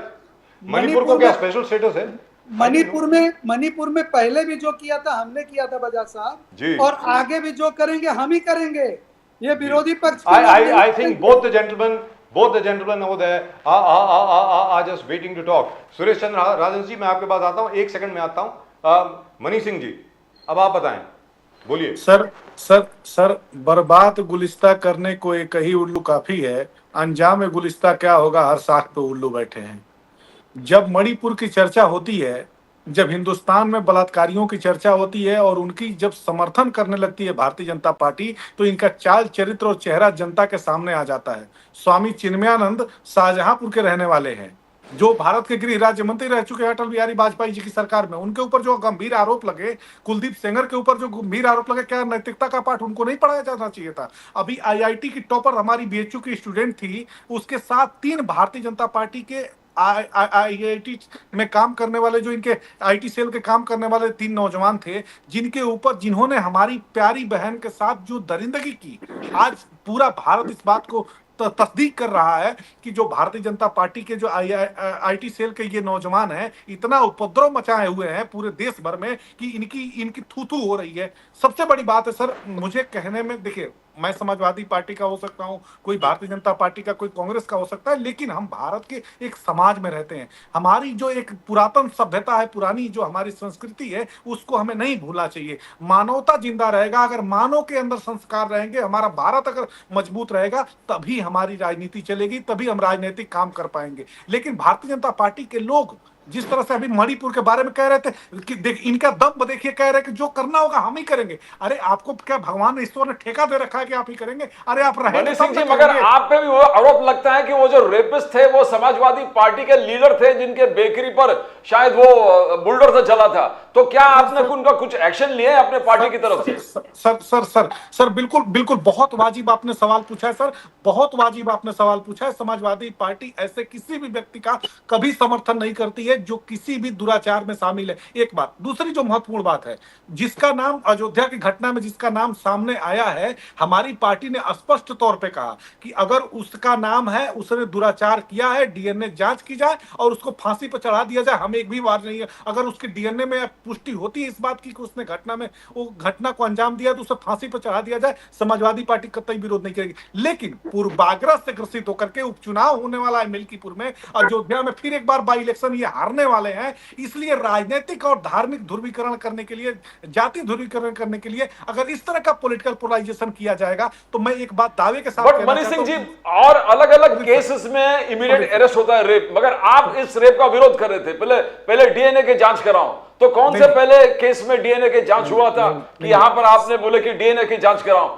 तो क्या आप प्रोसेस को इवेट करने की कोशिश नहीं कर रहा था? नहीं, बिल्कुल प्रोसेस को हम इवेंट नहीं करते। हम स्पष्ट तौर पे इस बात को लेकर के पूरी तरह से आश्वस्त हैं कि जो भी व्यक्ति रेप में शामिल होगा उसे सजा मिलनी चाहिए। हमारी कोई भी बहन और माता के साथ किसी का भी अधिकार नहीं बनता है कि कोई आदमी उस गलत काम को अंजाम दे। सबसे जो महत्वपूर्ण बात है सर, आज उत्तर प्रदेश की परिस्थिति को समझने की आवश्यकता है। हमारा उत्तर प्रदेश उस आग के अंगारे में झोंका जा चुका है जो योगी आदित्यनाथ ने लगाया है। लेकिन योगी आदित्यनाथ 10 बाई इलेक्शन लड़ने जा रहे हैं अपनी सरकार को लेकर के, अपने मंत्रियों को लेकर के रात्रि विश्राम का आदेश दे चुके हैं। फिर भी मैं ये कह रहा हूं आपके चैनल पर, जैसा कि मैंने 2024 के पहले बजाज सर से और आपसे सर दोनों लोगों से मैंने कहा था कि उत्तर प्रदेश की जनता का जो नब्ज है ना, वो पहचानने में भारतीय जनता पार्टी भूल कर रही है। भारत की जनता अब उत्तर प्रदेश, खासतौर पर उत्तर प्रदेश की जनता भारतीय जनता पार्टी से बगावत के मूड में है। अब जनता का जो बगावती स्वरूप है वो 10 बाई इलेक्शन में ताबूत में भारतीय जनता पार्टी की जो ताबूत है उसमें अंतिम कील ठोकेगी और मिल्की बहन मायावती ने कहा कि भी हराएंगे। मनीष सिंह जी, बहन मायावती ने कहा कि आपके पीडीए, आपके रिजर्वेशन और आपके संविधान, ये जो लेके अखिलेश यादव जी नाच बार बार कह रहे हैं, आगे बढ़ रहे हैं, वो टोटली फ्रॉड है और लोग उसमें विश्वास नहीं करना चाहिए। कुछ कमेंट करेंगे उस पर? बहन मायावती आपके साथ ही थे, आपका पीडीए पर आलोचना की है, बोले कि आप धोखा देंगे, सिर्फ ये दिखावा है। देखिए मायावती जी बहुजन आंदोलन की बड़ी नेता है, हम लोग उनका बहुत आदर करते हैं, सम्मान करते हैं, लेकिन सिर्फ इतनी बात कह सकते हैं कि जो नीतियों के साथ, सिद्धांतों के साथ और विचारधारा के साथ छल करता है उसकी पार्टी का वही हस्त्र होता है जो बहुजन समाज पार्टी का आज के समय में हस्त्र हुआ है। बहुजन समाज पार्टी ने अपनी नीतियों और सिद्धांतों राजन जी, एक सेकंड, मनीष सिंह जी आपके पास वापस आता हूं मैं। उसके first of course I go across Sanjay Thakur साहब, लेकिन उसके पहले सुरेश चंद्र राजन जी आप कुछ बोलना जा रहे थे। जब मैंने फर्रुखाबाद में दलित बच्चियों के साथ जो दुराचार हुआ और उनकी दोनों की बॉडीज पाई गई लटकी हुई और उसके बाद उसके बारे में कोई बातचीत नहीं हुई, बताइए सुरेश चंद्र राजन जी। सर मैं आपको वही बोल रहा हूँ, जहाँ पे दलित, आदिवासी, अल्पसंख्यक समाज के ऊपर अन्य अत्याचार की घटना होती है उस वक्त भारतीय जनता पार्टी के सारे नेताओं के मुंह बंद हो जाते हैं। आपने जिस हथरस की घटना का उल्लेख किया यहाँ पर, आपने देखा होगा वहाँ पे एक वाल्मीकि समाज की लड़की, उसके ऊपर बलात्कार किया जाता है, उसका खून किया जाता है और उसके रात के अंधेरे में उसका अंतिम संस्कार किया जाता है। मैं इन भारतीय जनता पार्टी के प्रवक्ता को पूछना चाहता हूं कि आपको ऐसी कौन सी नौबत आ गई कि आपको रात के अंधेरे में उसका अंतिम संस्कार करना पड़ा? उसके माँ बाप को उसके अंतिम संस्कार करने का सौभाग्य तक नसीब नहीं हुआ। और जहां तक महाराष्ट्र की बात है, महाराष्ट्र में आप देख रहे हो बदलापुर की घटना, जहां पे स्कूल में पढ़ने वाली छोटी छोटी बालिका के ऊपर अत्याचार किए जाते हैं और वो एक भारतीय जनता पार्टी के कार्यकर्ता के रिलेटेड वो स्कूल है। और वहां पे भी यहाँ की निकम्मी सरकार, शिंदे, फडणवीस और अजित पवार की जो निकम्मी सरकार महाराष्ट्र में है, जिसे ईडी सरकार या खोखा सरकार भी कहा जाता है, इस सरकार के गृह मंत्री से लेकर सारे मंत्री चुप्पी साधे हुए हैं। आपने कल ही देखा होगा, कल नागपुर में भारतीय जनता पार्टी के प्रदेश अध्यक्ष चंद्रशेखर बावनकुळे का बेटा, उसके ऑडी गाड़ी से हिट एंड रन का प्रकरण होता है सर। वो उसके ऑडी गाड़ी से 5-6 गाड़ी को ठोकता है, लेकिन जब उसको पकड़ने की बात आती तो उस गाड़ी की नंबर प्लेट निकाली जाती है। उसके बाद वो बेटा फरार हो जाता है। उस गाड़ी जहाँ जिस रास्ते से गई है वहाँ के सारे सीसीटीवी फुटेज गायब हो जाते हैं। उस गाड़ी का पंचनामा होने की बजाय वो गाड़ी गैरेज में चली जाती है। सर ये क्या हम देख रहे हैं? क्या भारतीय जनता पार्टी इस देश के संविधान के ऊपर, इस देश के कानून व्यवस्था के ऊपर बिल्कुल भरोसा नहीं करती है? और जहां जहां भारतीय जनता पार्टी की इन गुनाहों में, इन सारे अत्याचार अन्याय की घटनाओं में इन्वॉल्वमेंट आती है, वहां पे ये जी जान लगाकर अपने लोगों को बचाने का काम करते हैं सर। जी संजय ठाकुर जी प्लीज। देखिए ऐसा है बजाज साहब जी, बोलिए सर।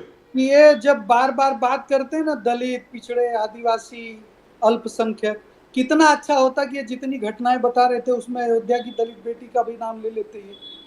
मैं यही कह रहा हूं कि इस तरह की घटनाओं का हर किसी को एकजुट होकर एक साथ मिलकर विरोध करना चाहिए। मैंने आपके पिछले शो में भी कहा था कि इस तरह की घटनाओं के लिए 0 टॉलरेंस होना चाहिए, इसको फास्ट ट्रैक कोर्ट में चलाया जाना चाहिए और 3 महीने के अंदर इसका फैसला करके इस तरह के आरोपियों को फांसी की सजा। ठाकुर साहब 1 सेकंड के लिए रोकूंगा बस मैं आपको, 1 सेकंड मेरी बात पूरी कर। सर मैं आपके पास वापस आ रहा हूं। मेरा ये सजेशन है सबके लिए और हर एक को मैं ये बोलता रहा हूं, अभी से नहीं बोल रहा हूं सर, ये 20, 25, 23 साल से बोल रहा हूं।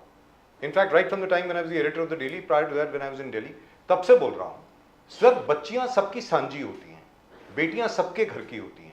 मेरा ये कहना है कि भले जिस मर्जी पार्टी से आप हो, किसी बच्ची के साथ अगर दुराचार हुआ है तो हम सब लोग शर्मसार हुए हैं, सब लोग।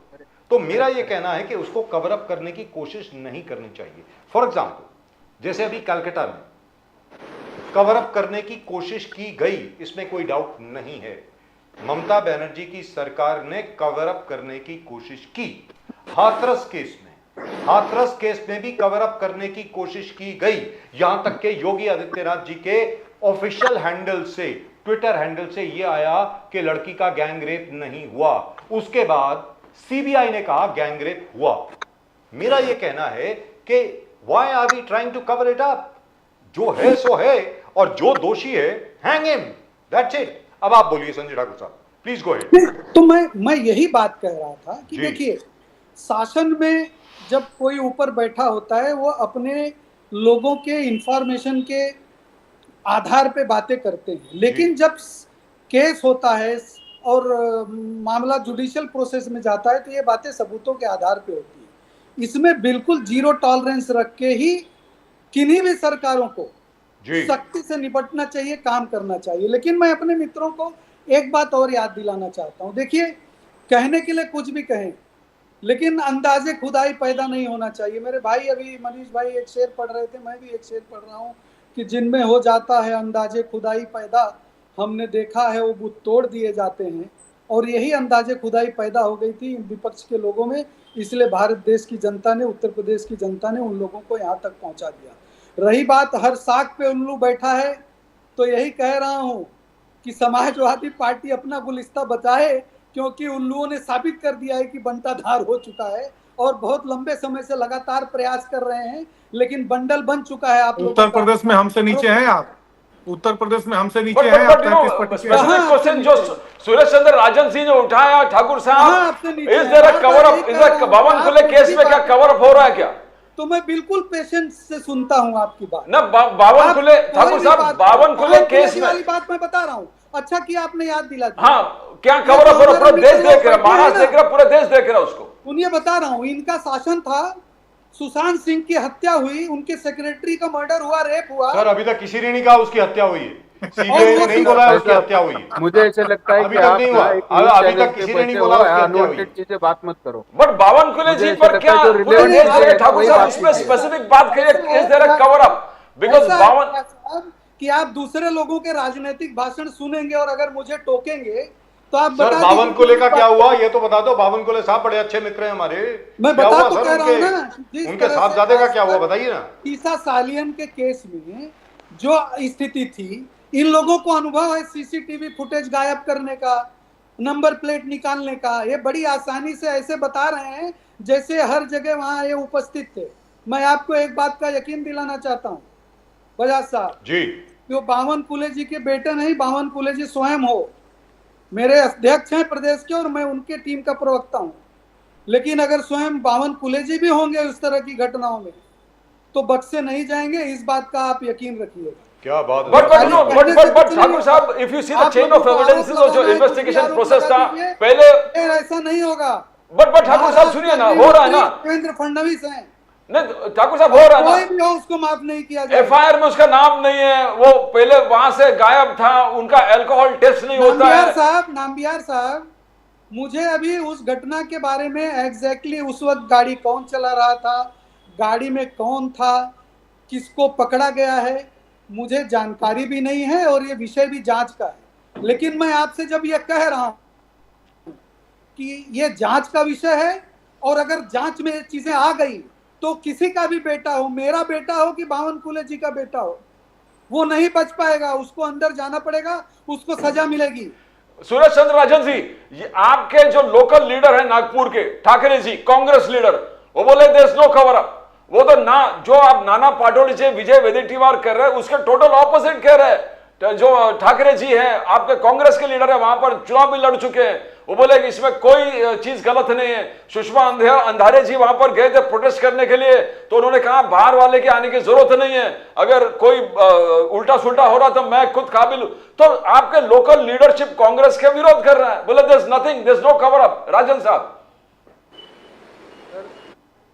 मुझे ऐसे लगता है, और एक मोटा मोटी जो समझ में आता है ये चीज है कि अगर कोई गाड़ी, चाहे किसी की भी गाड़ी हो, अगर कोई गाड़ी से ड्राइव करता है और रास्ते में जाने वाले निरपराध लोगों को ठोकने का काम करता है, तो उस गाड़ी को इमीडिएट आपको आपके ताबे में लेना चाहिए, उसका पंचनामा होना चाहिए, और गाड़ी जो भी चला रहा है उसका अलग अलग टेस्ट करके उसको इमीडिएट अरेस्ट करना चाहिए। लेकिन नागपुर में जो घटना घटी, उस घटना में इन सारे चीजों को कहीं भी कुछ किया नहीं है, और बल्कि भारतीय जनता पार्टी की एक के बाद इतने सारे नेताएं, चंद्रशेखर बावनकुळे का जैसे नाम आया तो उनको और उनके बेटे को बचाने के लिए मीडिया के माध्यम से अलग अलग स्टेटमेंट करते हैं और जैसे कुछ हुआ ही नहीं है ऐसा दिखाने की कोशिश करते हैं। और सुषमा अंधारे ने हो या हमारे नाना पटोले हो, वर्षा गायकवाड़ हो, इन्होंने इन मुद्दों को लेकर जो सवाल पूछे हैं उसके ऊपर भारतीय जनता पार्टी ने आज तक कोई जवाब नहीं दिया है। और ठाकरे जी पे जो बोले उस पर कुछ बोलना चाहोगे सुरेश चंद्र राजन जी, जो आपके कांग्रेस लीडर हैं वहां के नागपुर के ठाकरे जी? सर हो सकता है वो उनका वैयक्तिक वो बोलना होगा, लेकिन हमारा महाराष्ट्र प्रदेश हो, मुंबई कांग्रेस के प्रेसिडेंट हो, दोनों प्रेसिडेंट ने इस घटना के जो आरोपी है उनको इमीडिएट अटक करना चाहिए, उनको कार्रवाई होनी चाहिए, ये हमने मांग की है सर। संजय ठाकुर साहब, इसके बाद एंड ऑफ द शो एक छोटी सी चीज आपके ऐसा है बजाज साहब कि जो चीजें इनको सूट करेंगी ये उसके बारे में बात करेंगे। जी दुरुस्त बात है इनको सर, वो हर एक को एप्लीकेबल होता है सर, उसमें हाँ वो वैयक्तिक मत हो जाएगा। It's a political. पुणे में बता रहा हूँ, पुणे में जैसे कंगना रनौत जी का जो ओपिनियन है फार्मर्स के बारे में, वो उनका व्यक्तिगत ओपिनियन था, मानते हैं, but I don't expect you to talk about Kangana Ranaut. Sorry, I don't expect, I am not asking sir, मैं पूछ नहीं रहा हूं आपसे।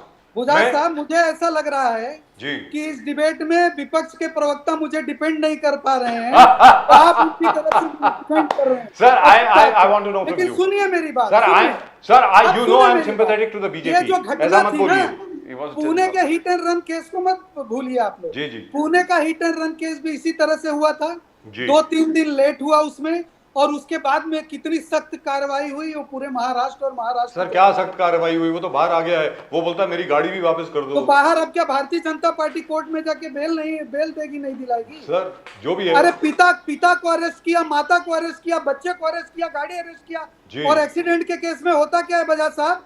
आपके बगल में प्रदीप नाम्बियार साहब बैठे हैं, वकील हैं, उनसे पूछिए, एक्सीडेंट के केस में तुरंत जमानत दी जाती है पुलिस में। हमने तो उनको कोर्ट तक और जेल के सलाखों के पीछे भेज दिया। जुडिशियल प्रोसेस है बजाज साहब, आप जानकार हैं, आप स्वयं जानकार हैं, आप वकीलों के वकील हैं। कि मेरे दूसरे मित्र जो हैं यहाँ बैठे हैं उनकी तरफ से, और मुझे उनको डिफेंड करने के लिए आप उतर रहे हैं, मुझे अच्छा लग रहा है। क्या बात मुझे ऐसा लग रहा है कि मैं अच्छी डिबेट। ठाकुर साहब, आज धारावी प्रोजेक्ट, ये उपलब्धि संजय ठाकुर साहब मुझे पहली बार मिली है, बट थैंक यू।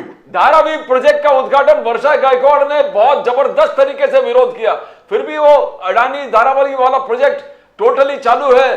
ठाकुर साहब, क्या ये बार बार A1 A2 अडानी अंबानी जो बार बार राहुल गांधी जी बोल रहे हैं, कहीं ना कहीं वो सच तो नहीं हो रहा है? देखिए, अगर राहुल गांधी जी विरोध ही कर रहे हैं, अगर उद्धव ठाकरे जी विरोध ही कर रहे हैं, अगर वर्षा गायकवाड़ विरोध ही कर रहे हैं, तो ये प्रोजेक्ट कभी होना नहीं चाहिए।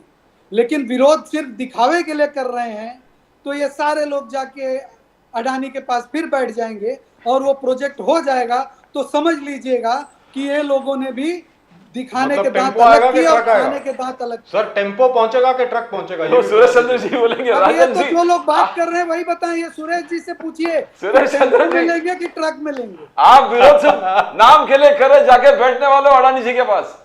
सुरेश जी बताएं, सर, अडानी को बनाने वाले आप, टेम्पो में लेने वाले? सर, अडानी को बनाने वाले आप हैं, इसका जरूरत याद रख लीजिए सुरेश चंद्र राजन जी। टेम्पो में लेंगे वो तो वही बता सकते सर, सबसे बड़ा कॉन्ट्रैक्ट जो अडानी जी को मिला था वो डॉक्टर मनमोहन सिंह के वक्त मिला था, ये भी याद रख लीजिए। अरे वाह, क्या बात है बजाज साहब। सर मिला, उसमें दो राय क्या है? धीरूभाई अंबानी को बनाने वाली मिसेस इंदिरा गांधी, इंदिरा जी उनको बनाने वाली, क्या बात कर रहे हैं सर? बजाज साहब, खाली उसी में नहीं जी, मध्य प्रदेश में जब गहलोत साहब की सरकार थी, अरे वहां राजस्थान में, अरे राजस्थान के बड़े ठेके अडानी को दिए गए जी। तो जितने अभी भी कांग्रेस तेलंगाना शासित में प्रदेश थे, हर प्रदेश में तो तेलंगाना में सारे सबसे अडानी बड़ा को पावर दिए। प्लांट जो लगने वाला है वो अडानी जी बना रहे हैं। और अडानी जब बड़े हो चुके थे ना, तब बीजेपी इस देश में न प्रदेश में थी न देश में थी। जी, लेकिन जब एक अडानी बात तो पैदा है, होकर जवान हो चुके थे। लेकिन एक बात तो तो ये है तो झूठा संजय आरोप ठाकुर लगता है, साहब, लगाने दीजिए। देश की जनता सब कुछ जानती है, देश के लोगों को पता है। अब रही बात कि ट्रक में लेना है कि टेम्पो में लेना है, तो हमारे वो सुरेश चंद्र राजन वो जी सुरेश चंद्र राजन जी के पास पहुंच चुका है, कुछ लग रहा है मुझे। वर्षा गायकवाड़ जी आज भी जबरदस्त आंदोलन कर रहे थे। सुरेश चंद्र राजन जी, वर्षा गायकवाड़ एकदम सड़क पर आ गए इसके विरोध करते हुए। राजन जी, प्रदीप जी, भारतीय जनता पार्टी के लोग हमेशा खोखे पे विश्वास करने वाले लोग हैं। आज हमारे महाराष्ट्र में जो सरकार अस्तित्व में है वो 50 खोखे वाली सरकार है, और इन लोग उनको खोखे ट्रक टेम्पो में ही भरोसा करते हैं, और अदानी ने इनको कमिट किया है इनके सारे नेताओं को खोखा पहुंचाने का। रही बात धारावी का जो संघर्ष है, धारावी रिडेवलपमेंट के मुद्दों को लेकर कांग्रेस पार्टी हो या जिनको लगता है कि धारावी में रहने वाले गरीब इंसान को, वो लोग जहां रहते हैं वहां पे घर मिलना चाहिए, उनको रोजगार भी वहां पे मिलना चाहिए, इसीलिए हम लोग चाहते हैं। लेकिन अदानी के माध्यम से जो कंपनी सरकार बोलती है सरकारी कंपनी है, जिसके 80% शेयर्स ही अदानी के हैं, तो वो कहीं से भी वो सरकारी कंपनी नहीं लगती है, वो प्राइवेट लिमिटेड कंपनी लगती है। और उसके माध्यम से वो चाहते हैं कि धारावी के लोग जो साल प्लान लैंड है, रेलवे की लैंड है, डेयरी की लैंड है, इस तरह के अलग अलग जमीन के ऊपर उनको रिहाब किया जाए, और इसका विरोध हम कर रहे हैं। हम लोग चाहते हैं कि धारावी में रहने वाला, सर सॉल्ट पैन लैंड को भूल गए। नहीं मैं बोला सॉल्ट प्लान लैंड बोला सर। अच्छा, वो और मैंने ये सुना नहीं। सारे लोग, जी। अगर समझो आपको धारावी के रिडेवलपमेंट के लिए 500 एकड़ जमीन की जरूरत है, तो आप किस कारण 1500 एकड़ जमीन अदानी को देने के लिए तड़प रहे हो सर? क्या कारण है? और हम लोग चाहते हैं कि धारावी में रहने वाला हर एक नागरिक, चाहे वो पात्र हो अपात्र हो, उसका जो पुनर्विकास होना चाहिए, उसको जो रिहाब करना चाहिए वो धारावी में ही होना ये चाहिए। मैंने सुना है। और इसके लिए हम संघर्ष कर रहे आई एम हैं। So sorry Manish ji, Manish Singh ji, I am so sorry. शायद आपको अजीब लग रहा होगा कि हम लोग सिर्फ मुंबई की बात कर रहे हैं। Sorry, I don't want you to be left out of the conversation, No, no, I know, but he this is very was- interesting. I want to say something. जो अभी संजय ठाकुर जी, बड़ी सुनने वाली बात है, ध्यान से सुनने वाली बात है। जो अभी सुरेश चंद्र राजन जी ने बोला है ना, मैंने ये सुना है, जो अंदर की खबर है सेक्रेटरीज वगैरह में, ब्यूरोक्रेसी में जो अभी खबर चल रही है, वो यही चल रही है कि हो सकता है कि जो नई कंपनी बनाई गई है धारावी रीडेवलपमेंट के लिए, अब वो तकरीबन मान गए हैं कि सबका पुनर्वसन वहीं पर होगा, as is where is, rehabilitation भी वहीं होगा। और ये भी कहा जा रहा है कि अगर वो होगा तो जितने भी लोग अभी अग्रसर हैं धारावी एजिटेशन में, वो सब लोग मान जाएंगे। तो I don't think it will have any meaning. We just have to wait for a few weeks. 1 second. जी संजय ठाकुर जी बताइए प्लीज। देखिए बजाज साहब, इसमें बहुत छोटी सी टेक्निकल बात है। जी इतना बड़ा प्रोजेक्ट हो रहा है, शायद वर्ल्ड का सबसे बड़ा रिहेबिलिटेशन का जी project जी, इट इज। तो इसको स्वर्गीय राजीव गांधी जी ने भी यहाँ पे ये काम करने का प्रयास किया था जी लेकिन कांग्रेस और कांग्रेस के नेता विफल रहे। अब कांग्रेस के नेताओं का डर ये है कि कहीं भारतीय जनता पार्टी के शासन में अगर इसका पूरी तरह से विकास हो गया तो इसका लाभ, राजनीतिक लाभ भारतीय जनता पार्टी को मिल जाएगा और इन लोगों को उसका नुकसान उठाना पड़ जाएगा। एक चीज। दूसरी चीज, अब चूंकि ये रिहेबिलिटेशन हो जाएगा, प्रोजेक्ट हो जाएगा, तो उसमें क्रेडिट लेने की भी होड़ लगी है, और लोकल नेता जितना उठा पटक करेंगे, जितनी उठक बैठक करेंगे, उतना उनको क्रेडिट भी मिलेगी। और ये जो खोखे ओखे की बात चल रही है ना जी, वो जो ज्यादा फड़फड़ा रहे हैं उन्हीं लोगों को खोखे की ज्यादा जरूरत है। जी खोखे की जो जरूरत शांत है बैठे सबको हैं है। उनको उसकी उम्मीद सर नहीं खोखे है। की जरूरत सबको है, सबको है, सबको। हाँ वही तो, लेकिन जो जी। ज्यादा फड़फड़ा रहे हैं उनको ज्यादा जरूरत है। जी मनीष सिंह जी आप कुछ बोलना चाह रहे थे, बोलिए सर, क्रेडिट की बात सर, है, क्रेडिट लेने सर, की होड़ है, क्रेडिट लेने की बात है, जी। सब सर, क्रेडिट लेने की कोशिश कर रहे हैं। जी मनीष सिंह जी बोलिए। सर भारतीय जनता पार्टी के लोग जिस तरह से अभी प्रवक्ता महोदय को मैं सुन रहा हूँ खोखा खोखा खोखा खोखा कर रहे हैं। खोखा इन- मैंने किया ही नहीं भाई साहब, कांग्रेस के प्रवक्ता खोखा। अरे सुन लीजिए ना, कहा इतना व्याकुल हो अरे रहे जब मैं नहीं कहा खोखा तो आप मेरे ऊपर वो क्यों ट्रक आरोप और टेम्पो की बात करते हैं। टेम्पो ट्रक वहां से जब हमारे दोनों जो बैठे हैं हम लोगों के हेडमास्टर वहां से चली तो मैंने उस पे बोला। जी, खोखा मनीष सिंह जी होगा मैंने बोलिए। नहीं बोला, वो सुरेश राजन जी ने खोखे की बात की। जी मनीष सिंह जी सर, बोलिए। सर भारतीय जनता पार्टी भ्रष्टाचार के उस आकंठ में उस हद तक डूबी हुई है कि अब नाक के बाहर भारतीय जनता पार्टी का भ्रष्टाचार भारत की जनता ने देख लिया है। सबसे बड़ी बात जब भारतीय जनता पार्टी ईमानदारी की बात करती है, चाल चरित्र चेहरे की बात करती है, तो सर भारतीय जनता पार्टी के लोगों से एक सवाल जरूर पूछिएगा कि हिंदुस्तान के जितने भी जनपद हैं उन जनपदों में 8,23,572 रुपए का एक एक कार्यालय, पूरा मल्टीप्लेक्स कार्यालय भारतीय जनता पार्टी का किसके पैसे से बना है? कहां से वो पैसा आया? वो अकूत संपत्ति 3,000 करोड़ रुपए का जो कार्यालय इनका दिल्ली का बना है, वो पैसा 3,000 करोड़ रुपए पैसे इन हाल के वर्षों में भारतीय जनता पार्टी के पास से कहां से आया है? राज्य मुख्यालय जो पूरे देश भर में इनके जो राज्य मुख्यालय बने हैं, तकरीबन 750 करोड़ रुपए से ऊपर की लागत से एक एक राज्य मुख्यालय इनका बना हुआ है, भारतीय जनता पार्टी का कार्यालय बना हुआ है। सर होटल्स फेल है, 5 स्टार 7 स्टार होटल्स फेल है इनके कार्यालयों के आगे। तो ये पैसे जो आए हैं और एलएनटी ने, अब ये भी बात मैं कह रहा हूं, बहुत जिम्मेदारी के साथ कह रहा हूं कि उसका पूरा मैप गुजरात में जो एलएनटी का कार्यालय है, जहां से देश भर में जो एलएनटी काम करती है, जहां से नक्शा बनता है,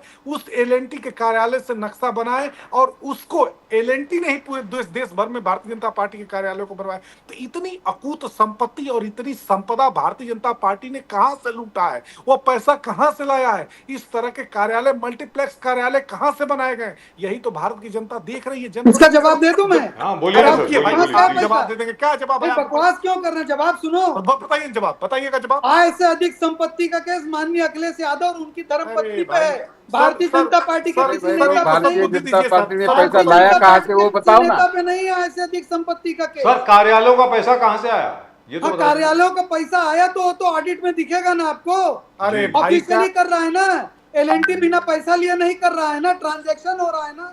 यही तो मैं कह रहा हूँ, आप जाइए उनके ऊपर आरटीआई करिए, आय से अधिक संपत्ति का केस करवाइए। घबराइए मत। सुनिए भारतीय जनता पार्टी के अरे भारतीय जनता पार्टी के प्रवक्ता महोदय, आरटीआई और दुनिया भर की बातें छोड़ दीजिए, शासन बदलने दीजिए, सत्ता बदलने दीजिए, नापदान में खींचे जाएंगे आप लोग। और जो लूट मचाई है भारत में ना, ये तो ठीक, नापदान में खींचे जाएंगे। बहुत राज्यों में आपकी सत्ता है, वहां खींच लो नापदान में। नहीं बट ठाकुर साहब ये बोले हैं, खड़गे साहब ने बोला, ठाकुर साहब सुनिए, खड़गे साहब ने बोला 20 एमपी हमारा ज्यादा होता तो ये सब बीजेपी वाले सब जेल में होते। तो इसके पीछे क्या रहस्य, क्या सचमुच हो जाता? ठाकुर साहब ऐसा है, होता एक काल्पनिक प्रश्न। हाँ काल्पनिक प्रश्न, ये तो काल्पनिक प्रश्न है ना कि होता तो काल्पनिक प्रश्न होगा तब बात करना। काल्पनिक प्रश्न अपनी ताकत मिला लो, पूरे देश के जितने विपक्ष हैं सब मिलकर भी अभी 20 सीट सर की एक और सवाल मैं पूछूंगा, एक सवाल पूछूंगा, तो एक सब मिलके पूछिए। और 5 साल मेहनत करो और 20 सीट बढ़ा लो भैया। भारतीय जनता पार्टी के प्रवक्ता महोदय, आपने विपक्ष के नेताओं को जेल में डाला ना, संजय सिंह को डाला, अरविंद केजरीवाल को डाला ना, आपने झारखंड के मुख्यमंत्री को जेल में डाला ना, आपने उसके बाद से सिसोदिया को जेल में डाला ना। आज भारत की न्यायपालिका ने आपके मुंह पर वो थप्पड़ मारा है कि सारे के सारे लोग जमानत करके बाहर आए हैं और अब अपने राजनीतिक पार्टी जमानत तो अपराधी को भी मिलती है। भाई साहब क्या बात करते हैं आप?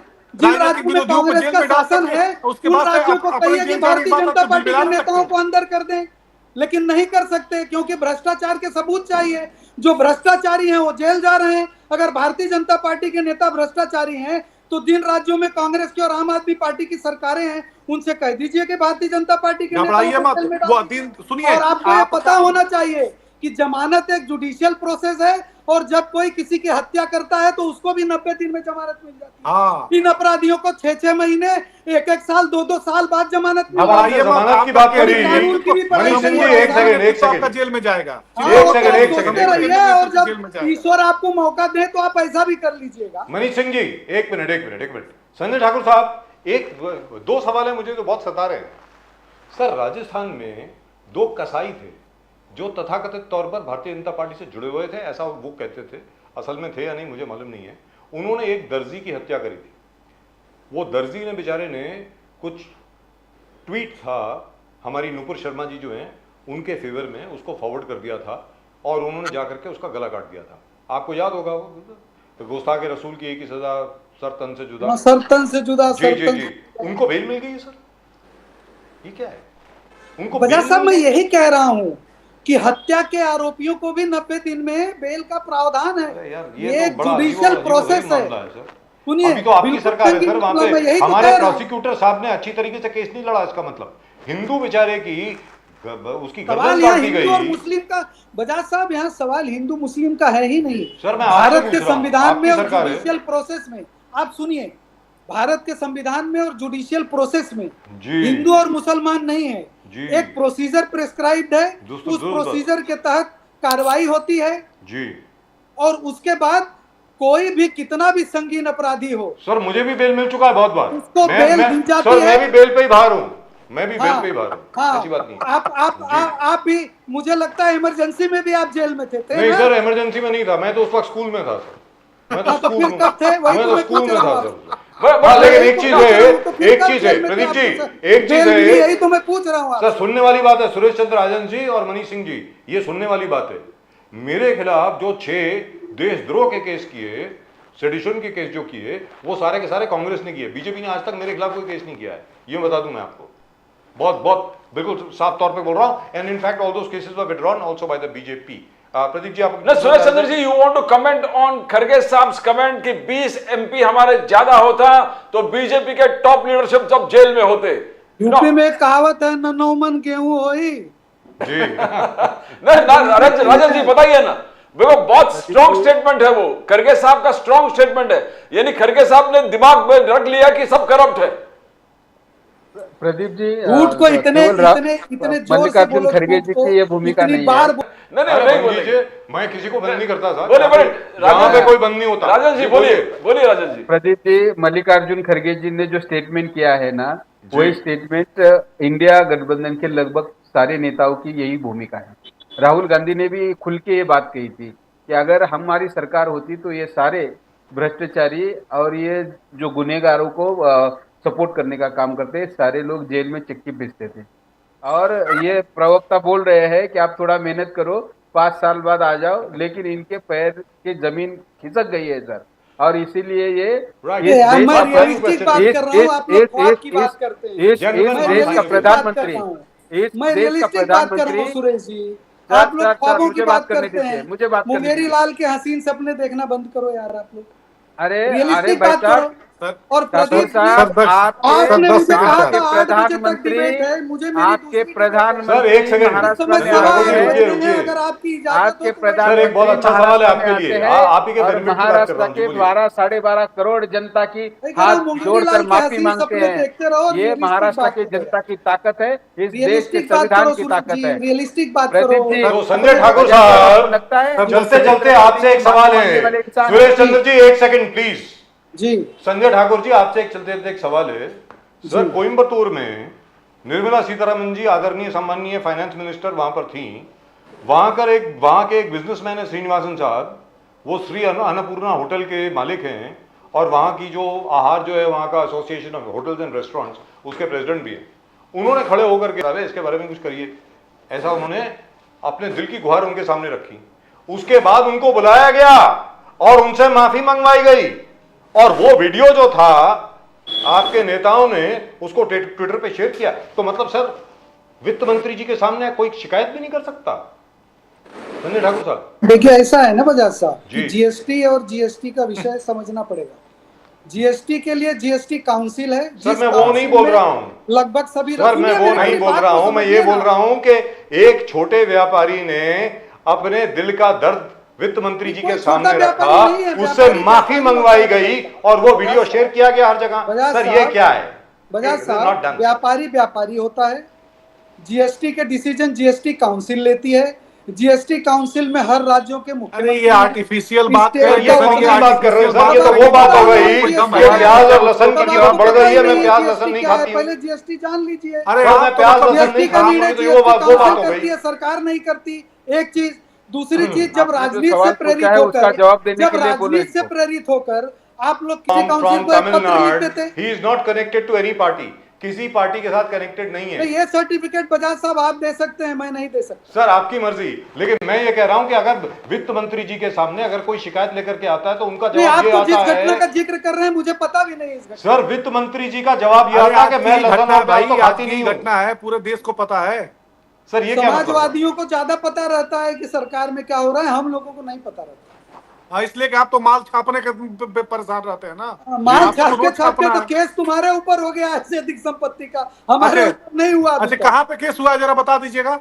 जाके अखिलेश यादव जी को पूछिए, सुप्रीम कोर्ट में पेंडिंग है। अरे क्या क्या अरे यार मतलब, नहीं अरे पता आप है क्या तो नहीं सेंसलेस पता है आदमी तो है पूछ भाई आप। लीजिए भाई साहब जाके। हैं? 10 बरस से सरकार चला रहे हो, क्या कर लिया आपने?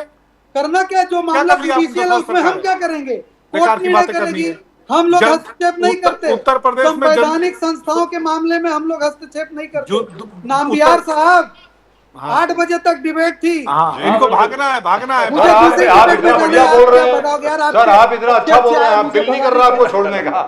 दिल ये डिबेट 7 से 8 की थी। संजय ठाकुर आप साहब- लोगों के पास कोई काम नहीं है, फुर्सत Sanjay Thakur sahab, you are यहाँ a बहुत brilliant काम man. है। Thank you very much. You are an asset to the BJP. On that there is no doubt. And one thing I must say here before we let Mr. Sanjay Thakur go, the fact remains, Mani Singh साहब आपने Ukraine और Russia की बात करी थी ना, genuinely now India has intervened and is negotiating a peace between the two countries at the moment. Ajit Doval साहब अभी अभी मिले पुतिन साहब से और वो जा रहे हैं ज़ेलेंस्की साहब के पास। संजय ठाकुर साहब चले गए। चलिए gentleman, thank you so much for joining us. बहुत बहुत शुक्रिया आपका हमारे साथ जुड़ने के लिए। सुरेश चंद्र राजन जी, मनीष सिंह जी, बहुत बहुत धन्यवाद आपका। जय भवानी, हर हर महादेव। जय Bhavani. Thank you so much. That was nice. Sanjay Thakur Sahab felt that we were, kind of whatever. But No, it's a fantastic debate. Everybody talked very well. It was very nice. but the only thing is that I still want. want to know, why would the finance minister do that? Why would she make him apologize? I mean, I don't understand. Or maybe she didn't make him apologize. The local leaders over there may have made him apologize. And they really why did he have to apologize? डर गया होगा बेचारा। If you are so bold enough to ask a finance minister in a public meeting a question, sir, डर why गया should होगा। you apologize? Sir डर गया होगा, रेड हो जाएगा, मेरा रेस्टोरेंट बंद हो जाएगा। नहीं, वो अन्नपूर्णा होटल जो है बेचारा छोटा सा आदमी है। तो दोनों तरफ है जो भी है। One is you need to allow a fair maybe amount of democracy. or maybe it's a message to everybody, don't ask me any questions and I will tell you no No, lies. but, This is a very old saying in English, ask me no questions and I will tell you no But lies. over the years, That's it. anybody who asked Nirmala Sitharaman a question never got an answer. So No. it is a futile attempt to get an answer from her. Because She whatever actually reason- says we don't eat onions and garlic. That's what I said. If you never got a proper answer anytime anybody asked her a right question. But I'll tell you what, as far as Mr. Modi is concerned, you know what? People are underestimating him. He's coming back. People think that Mr. Modi is over. I can assure you he is not. लोगों को जिनको लगता है ना कि मोदी जी का खेल खत्म है, बिल्कुल नहीं है। याद रख लीजिए, जहाँ तक नरेंद्र मोदी का प्रश्न है, अमित शाह का प्रश्न है और इनकी पूरी टीम का प्रश्न है, आज की तारीख में जिस प्रकार भारतीय जनता पार्टी बड़ी सिस्टमेटिकली चल रही है, एक एक चीज को देखते हुए, I will not be surprised कि आगे चल करके भारतीय जनता पार्टी की छवि बहुत ही जबरदस्त और बहुत ही ताकतवर हो जाएगी।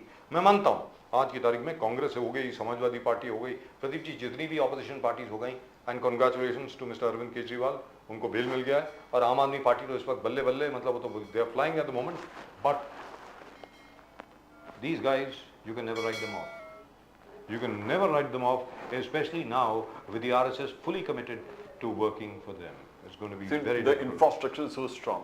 Now, as Mani Singh ji pointed out, आप इतने बड़े offices पूरे देश में किस प्रकार से बना उनका 5-star hotel और 7-star hotel लगते very हैं। well lit operation, and any system that works with such precision that we are talking about, that offices have to be in every district, offices have to be in every assembly segment. That means they are working in a planned manner. It's working in a planned manner. They've got the resources, they've got the money required, and they've got the muscle power required. And these three things are the planning required. So it's very difficult to beat them unless God wishes that they should lose, Providence. Otherwise, it seems to be a one-way race anyway. That's right, a one-horse race, Yes, perhaps. Maybe that's what leads to their downfall, because they think it's a one-horse race when it isn't. In They're any trying event- their best. I mean, why shouldn't nobody try? You are always with a positive that we are going to win. We're going to That's sit 400. हम 400 कोशिश करेंगे. भाई अगर 400 का नारा नहीं देते तो शायद 240 भी नहीं आती, नहीं आते. 200 से कम हो जाती, बिल्कुल. very frankly. So I can't fault them over there. In any event, that's all we've got for you in tonight's show. I hope you enjoyed the show. I hope it was informative for you. I hope you learned something from the show. I did. And that's just about it. Do subscribe to the channel. Channel को subscribe जरूर करें. घंटी भी बज गई है वो. तो चैनल को सब्सक्राइब करें। प्रदीप जी और मैं दोनों होंगे यहीं पर कल, और आपके साथ होंगे with some new subjects with regard to the nation and the world, the city, the nation and the world, and we are right there with you. Do remember this. आप सब लोगों को नमस्कार। जय हिंद, जय महाराष्ट्र, जय भवानी, जय शिवाजी, वंदे मातरम। वंदे मातरम। जय हिंद, जय हिंद।